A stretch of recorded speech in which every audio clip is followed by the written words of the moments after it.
Argentina কি ডায়মন্ডের খোঁজ পেয়ে গেছে কিনা? আজকের ভিডিওতে আমরা সেটাই ডিসকাস করব। অ্যান্ড আর্জেন্টিনা ভার্সেস ভেনেজুয়েলা ম্যাচের রিভিউ থাকতেছে। সো ইন টোটাল আর্জেন্টিনাকে কেমন দেখা যাচ্ছে, 2026 ওয়ার্ল্ড কাপ সামনে আসতেছে, অ্যান্ড আর্জেন্টিনা কি ডিফেন্ড করতে পারবে তাদের world cup? Is that possible? So guys, আজকে সেই বিষয়টা নিয়ে ডিসকাস করব। So let's get started. This is your boy Jamil and আপনারা দেখছেন the cricket talk. Well guys, first of all যে কথাটা আমাকে বলতেই হয় সেটা হচ্ছে যে মেসি ভাইয়া ছিলেন না আজকে আর্জেন্টিনার ম্যাচে। অ্যান্ড মেসি ভাইয়া খুব ফ্যামিলি নিয়ে খুবই ইন্টারেস্টিং মজা করে আসলে পুরো আর্জেন্টিনার ম্যাচটা এনজয় করছে আর কি টোটাল।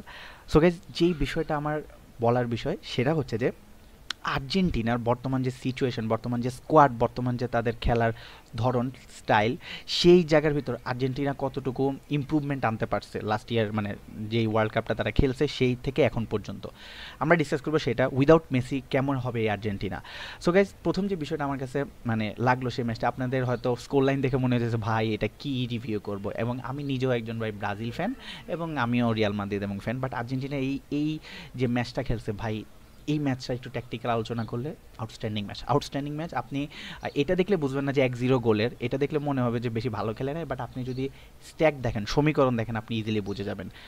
সো গাইজ, আমি একটু, আপনারা দেখতে পাচ্ছেন স্ক্রিন, অ্যান্ড আমি একটু নিয়ে যাই আপনাদেরকে সেই ফুট মুভ অবশ্যই অ্যানালাইসিসের ক্ষেত্রে, এবং ম্যাচের যে পুরো বল পজিশন থেকে শুরু করে সবগুলো স্ট্যাক আপনারা একটু আগে খেয়াল করে দেখুন। এখানে 69% আর্জেন্টিনার বলিং পজিশন ছিল, অ্যান্ড এই ম্যাচের ভিতর আর্জেন্টিনা 19টা শট নিছে, 19টা শট, বুঝছেন।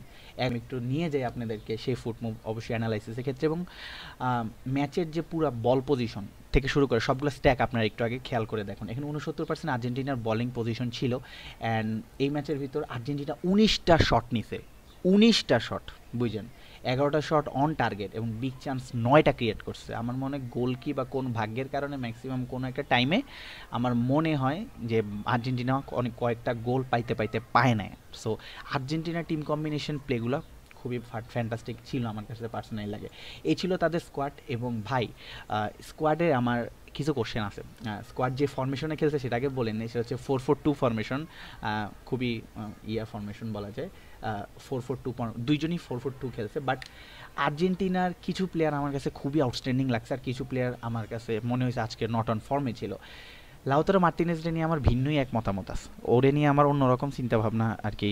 ইন টোটাল গাইজ, আমার তার নিয়ে অনেক দ্বিমত আছে, আপনারা পোষণ করেন, বাট ভাই যেই প্লেয়ারটা আমাকে বেশি সারপ্রাইজ করছে সেটা হচ্ছে আলভারেজের ফর্মে না থাকা বা আলভারেজের একটা ভালো ম্যাচ না যাওয়া।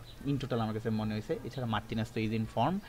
আর ভাই নতুন যে প্লেয়ার যার গোল আসছে আর কি, সো এই প্লেয়ারটাকে আমি একটু আপনাদের সামনে ইন্ট্রোডিউস করতে চাই। লো লো সেলসো, অনেকে হয়তো চিনেন, অনেকে হয়তো চিনেন না, বয়স ভালোই আছে, খারাপ না, বাট এই প্লেয়ারটা আমার মনে হয় যে কোয়াইট গুড, ইমপ্রেসিভ, একদমই ইমপ্রেসিভ। এবং মিডফিল্ড থেকে যদি বলা যায় কে টোটাল ইন টোটাল কাহিনী করছে সেগুলো আমরা ডিসকাস করব। আচ্ছা, সো আমরা এখানে দেখতে পাচ্ছি যে ফুল স্কোয়াডের বর্তমান যে অবস্থান। সো আর্জেন্টিনার এই এই মানে টিম কম্বিনেশন প্লে লং বলে খেলতেছে, অনেকটা লং বল ওরিয়েন্টেড খেলা আমরা দেখতে পাচ্ছি। সো আর্জেন্টিনা কোথাও একটু কম্বিনেশন ভালোই মিল খুঁজে পাচ্ছিল, বাট ভাই ভাই ভাই ভাই ভাই ভাই ভাই ভাই ভাই ভাই ভাই ভাই দিস প্লেয়ার এনজো ফার্নান্ডেজ এর সামথিং। এনজো ফার্নান্ডেসের কথা বলবো, মিডফিল্ড পুরাটা কাঁপাই দিতেছিল, এবং প্রত্যেকটা বল আমার মনে হয় ভালো প্রোভাইড করা, এবং দুইজন উইঙ্গার বা তাদের যে স্ট্রাইকার তাদেরকে বল কম্বিনেশন, বল তাড়াতাড়ি, ভাই ছেলেটা দৌড়াইতে পারে, প্রচুর দৌড়াইতে পারে, বিলিভ মি অর নট। এবং তার পাস একুরেসি এবং তার যে মাঠ প্রেজেন্ট এবং তার যে বর্তমান মানে তার যে প্রেজেন্স, একটা মাথায় যে আইডিয়া আসা বলগুলো কীভাবে পাস করা, খুবই ভালো খেলতেছিল আমার কাছে মনে হয়েছে। দিস প্লেয়ার ইজ আমেজিং, এবং আলভারেজও খেলবে ভালো। So in total team fantastic, আর্জেন্টিনার টিম ফ্যান্টাস্টিক, এক গোল দেখে আর জাজ করার মতো না। আর আমি কিছু স্ট্যাক সমীকরণ আপনাদেরকে একটু দেখাইতে চাই, লাইক আমার কাছে আছে সমীকরণটা। এই প্লেয়ারটাকে ভাই, this is really diamond player, believe me or not. তার পাসিং অ্যাকুরেসি 92% এবং তার 49টা সাকসেস পাস রেট করতে পারছে। It is quite impressive, this player is something. এবং আমার কাছে সে ডুয়েলস জিতছে হচ্ছে 8টা ডুয়েলস, এবং সাকসেসফুলি 4টা ডুয়েলস কমপ্লিট করতে পারছে। এবং আর্জেন্টিনার তার উদ্বোধনী ম্যাচ, এবং নিকো পেজ নাম, খুবই খুবই ভালো তার। যারা বেসিক্যালি চিনেন, আমরা একটু দেখাইতে চাই। প্লেয়ারটার 8.1 রেটিং, বিলিভ নট, ফ্যান্টাস্টিক খেলে ভাই, ফ্যান্টাস্টিক খেলে। এবং কোমো এখনো মানে এখনও 21 বছর বয়স, একদম নতুন নতুন ইয়াং।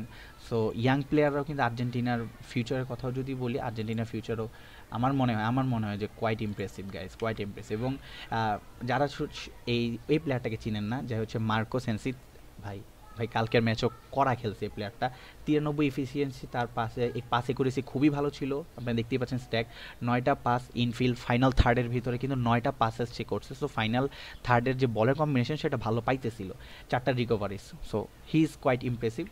অ্যান্ড ভাই এনজো ফার্নান্ডেজ, যেটা বলতেছিলাম, তার কালকে মাঠ প্রেজেন্স দেখেন আপনারা। এখানে দেখলে আমি তো একটু যদি জুম করি, এই জায়গাটায় দেখেন পুরা মাঠ খেলে বেড়াইতেছে ভাই, পুরো মাঠে দৌড়াইতেছে প্লেয়ারটা। সো গ্রেট পারফরমেন্স তার বলাই যায়। এবং 123টা টাচ নিছে এবং 101টাতে ফার্স্ট পেসেস কমপ্লিট করছে। So it's good, quite good. এবং ফাইনাল থার্ডে তার 25টা পাসিং ছিল। সো ভাই প্লেয়ার তো ভাই করা আছে ভাই ভাই। সো আর্জেন্টিনার আসলে আমি যদি ইন টোটাল বলি গাইজ, যে বিষয়টা হচ্ছে যে আর্জেন্টিনা এখনও ফর্মে আছে আমার কাছে লাগে। They have quite impressive form. Messi থাকলে আসলে মেসি হচ্ছে এই টিমের হৃৎপিণ্ড। মেসি থাকলে খেলাটার ভাইবটাই অন্যরকম থাকে, বাট মেসি তো অলওয়েজ থাকবে না। এখন কিন্তু আর্জেন্টিনাকে তাদের ইয়াং বা মাস্তানতুনো যারা রয়েছে তাদেরকেও খেলানো উচিত আমার মনে হয়। তারা মিলে আসলে আর্জেন্টিনার ফিউচারে আসলে ভালো কিছু করতে পারবে বলে আমার কি লাগে। সো গাইস, আপনাদের এই বিষয়ে মতামত কি কমেন্টে জানান। ভিডিও ভালো লাগলে লাইক দিন। দেখা হচ্ছে নেক্সট ভিডিওতে। চ্যানেলটাকে এখনও যারা সাবস্ক্রাইব করেন প্লিজ সাবস্ক্রাইব করেন, কারণ এরকম ভিডিও এখন থেকে রেগুলার আসবে। সো আপনাদের যদি পছন্দ হয় ভিডিওটা, অবশ্যই আপনাদের বন্ধুদের মাঝে শেয়ার করতে পারেন। দেখা হচ্ছে নেক্সট ভিডিওতে।